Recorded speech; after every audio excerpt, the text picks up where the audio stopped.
అమ్మయటంసునెత్తుకొన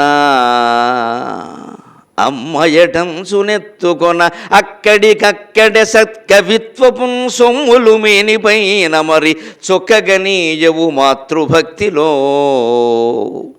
కవులందరికీ తెలుసునండి ఈ ఇబ్బంది. వేదిక మీద ఉన్న మహానుభావులకి ఇంకా బాగా తెలుసు. ఆ సినిమా కవిత్వం రాసేవాళ్ళకి ఇంకా బాగా ఉంటుంది ఈ అనుభవం. కారణం, వాళ్ళ మీద విపరీతమైన ఒత్తిళ్ళు ఉంటాయి, మా మీద ఏమి ఉండవు. మేము కవిత్వం రాయాలంటే హాయిగా ఇంట్లో కూర్చొని స్వేచ్ఛగా రాస్తాం. ఎందుకంటే అది ఎవడూ చదవడానికి మాకు బాగా తెలుసు, దాన్ని కొనడం తెలుసు. వీళ్ళది అలా కాదు, ఇది పెద్ద కర్మ. ఇది ఎవడికో నచ్చాలి, వాడికి అది నచ్చదు, వాడికి ఆ జ్ఞానం లేదు, ముందు దానికి సంబంధించిన రసజ్ఞత లేదు. ఆయన వచ్చి నిర్ణయం చేస్తాడు, ఇది జనాల్లోకి ఎక్కదండి, ఇది ఎక్కుతుంది అంటాడు. ఆ ఎక్కేది ఈయనకి ఎక్కదు.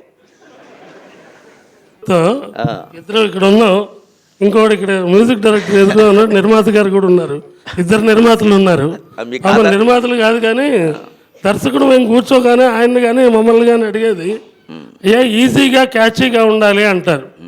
మాకు ఇంతవరకు ఆ ఈజీ క్యాచ్ అంటే ఏంటో అర్థం కాల. అదే ఆ పెళ్లి కాకముందే ఒకరిద్దరు విషయంలో ప్రయత్నాలు చేసి ఉంటే ఆ ఈజీ క్యాచ్ తెలిసి ఉండేది. ఇప్పుడు ఏం తెలుస్తాయి, ముసలి వయసు వచ్చాక ఆ ఈజీగా క్యాచింగ్ ఏమిటో తెలిసి ఉండేది.